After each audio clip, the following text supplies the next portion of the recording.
Introdução.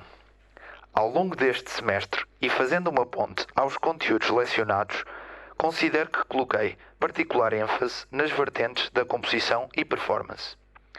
Ao estudar nas aulas os trabalhos de Edgar Varèse e Yanis Xenakis, dando enfoque à obra Poème électronique do primeiro e à integração da arquitetura de espaços, assim como à criação do software Yanix, baseado nos trabalhos do segundo, decidi conceber uma instalação que utilizasse o espaço envolvente como produtor de resposta aos inputs criativos de um indivíduo, recorrendo a técnicas de captação via microfones piezo dos ruídos que este faria ao desenhar numa tela branca.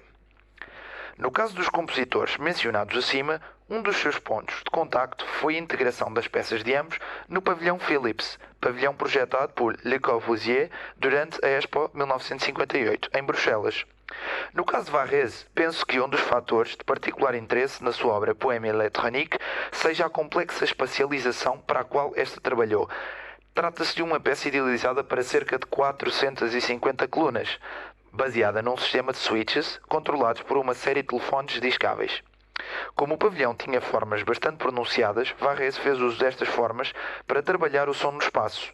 É desta ideia de integração de espaço da composição e na nossa percepção, assim como a reação aos estímulos, que parte a vontade em construir uma instalação com o mesmo sentido e ideia. Também a obra de Alvin Lucier, I Am Sitting on a Room, me intrigou bastante na medida em que este joga com a dissolução do emissor através do receptor e dos loops sonoros entre os dois. Numa das sessões deste semestre explorámos o software Yanix, um sequenciador gráfico open source baseado nos trabalhos de Xenakis, o PIC, que sincroniza eventos OSC operados em tempo real. A possibilidade da integração de um desenho e da sua posterior transformação em curvas lidas pelo programa levaram-me então à idealização inicial do projeto.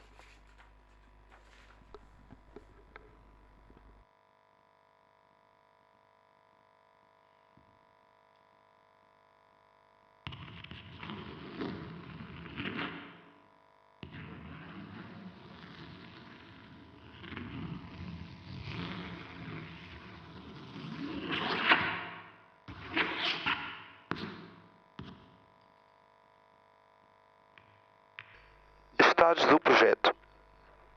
Numa primeira fase, como referido em cima, o projeto baseava-se na integração de quadros pintados para o programa Yanix.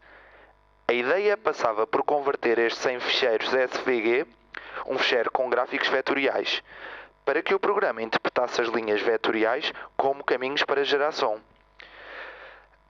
A finalidade desta primeira abordagem seria então assimilar a arte da pintura numa vertente mais estática, meramente convertendo os quadros, percepcionando a sua leitura sonora.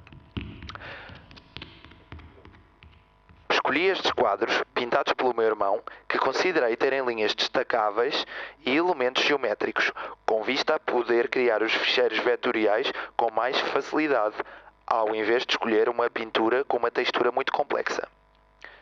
Numa segunda fase, considerei que poderia ser de interesse envolver uma vertente interativa, pelo que considerava que a mera leitura de imagens seria uma tarefa e não um projeto de desenvolvimento académico.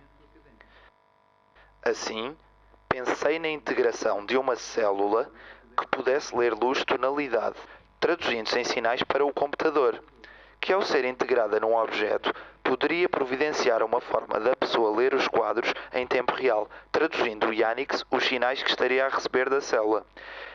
Pensei que isto seria uma ótima forma de, enquanto traduzíamos sonoramente pinturas estáticas, pudéssemos também ir lendo o quadro à medida de cada um.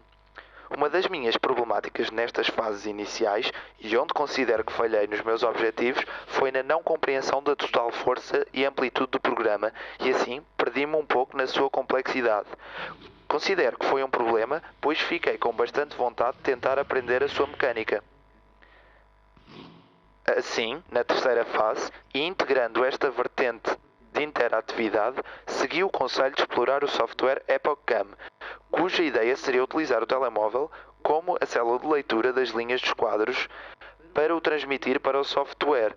Porém, novamente fruto da não compreensão do programa, levei-me à quarta e última fase, idealizando o projeto para uma vertente mais analógica, uma instalação que partia da ideia inicial de integrar a pintura, desta vez feita de raiz, e o som, sendo que este seria agora gerado pela captação dos movimentos do pincel, lápis, na tela, transmitindo-se às colunas.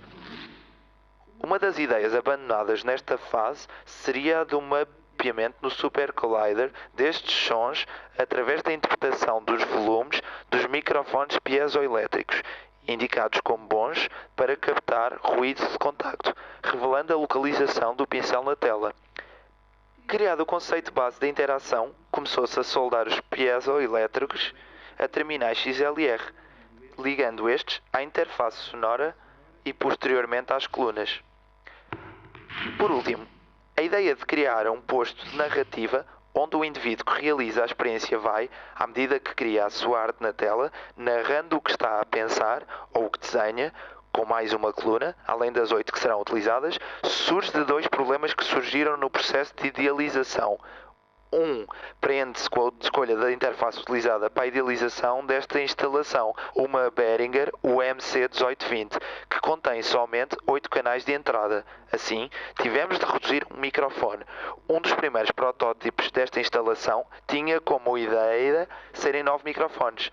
O outro problema foi o posicionamento da nona coluna. Caso houvesse um nono microfone, ter de ficar por baixo da tela, provavelmente importunando a pessoa que realizaria a experiência. Também a curiosidade de soldar os piesos, acompanhada da descoberta de uma série de telefones antigos, em conjunto com uma certa afeição pelos sons de baixa fidelidade, como forma de representar o antigo, me levaram à criação e integração deste instrumento sonoro. Considero que, muito embora não tenha conseguido explorar certas dimensões, softwares e trabalhos que pretendia explorar, como o Yanix, trabalhos como Mycenae Alpha, Mille Plateau, Acetylbox, etc., explorei uma outra dimensão que pretendia, a da criação de um sistema interativo de simbiose entre o indivíduo e o espaço, muito influenciado pelas descobertas feitas ao longo do semestre, pelas leituras da Musique Concrète, da eletroacústica e dos próprios trabalhos do professor. Considero também que é um tipo de instalação que ganha outra vida no campo do real, mais do que no campo do imaginário teórico, e poderá até ter uma extensão maior com a integração de sintetização, modulação das respostas sonoras e a própria exposição em espaços arquitetónicos mais amplos, honrando o legado deixado pelos compositores que influenciam criações como esta.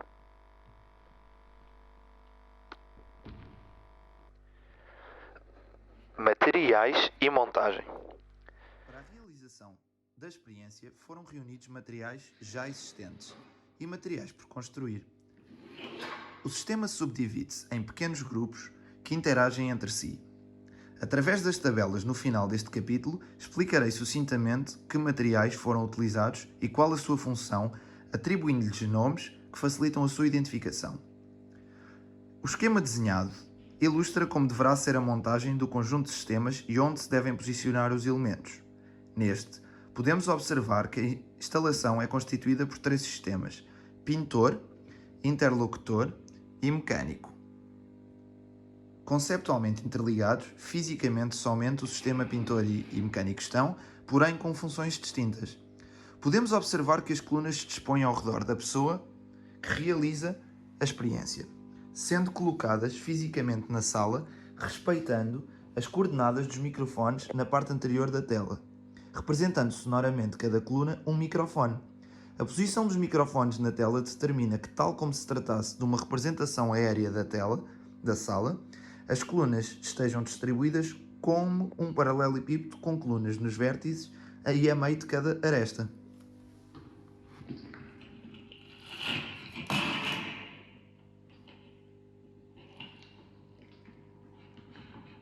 Podemos também perceber que o sistema constituído por telefone e amplificador é completamente dissociado do sistema dos microfones, interface e coluna, na ótica de que se trata de produções sonoras de índole diferente. O roteamento dos outputs da interface para os pares de colunas dependerá sempre do tamanho da cabelagem existente e que preferencialmente seja suficientemente grande e que permita com que os pares fiquem em posições complementares. Por exemplo, um par em front right e front left, outro em front center e back center, outro em left e right e outro em back left e back right. A criação de cabelagem complementar para podermos ligar as colunas à interface parte de um problema no roteamento da placa, na qual os outputs TRS são mono. Assim, como parte do material disponível para a instalação se trata de pares de colunas amplificadas e não colunas individuais, e não poderíamos rotear os sinais para saídas estéreo, por falta delas, criamos estes conversores para nos auxiliar na divisão sonora. Os microfones piezodinâmicos utilizados na instalação tratam-se de pastilhas sem geradores de tons soldados a cabo elétrico com 2 condutores. Assim, para ligarmos aos conectores XLR, tivemos que criar um shunt, visto que estes têm 3 conectores, ligando a parte exterior da pastilha com o cabo preto ao conector 1 e 3, ground e negative, e a parte interior com o cabo vermelho ao conector 2, positive. 1. Sistema pintor. Tela de algodão branca em A2.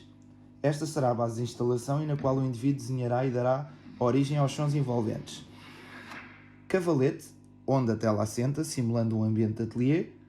Folhas brancas A2, molas, com vista à instalação ser experimentada por mais que uma pessoa, este sistema de folhas brancas permite que cada pessoa faça um desenho único. 2. Sistema interlocutor. Telefone preparado com ligação XLR, através da qual o indivíduo narrará a sua experiência e sobre o que desenha. Conversor XLR para jack de 3,5.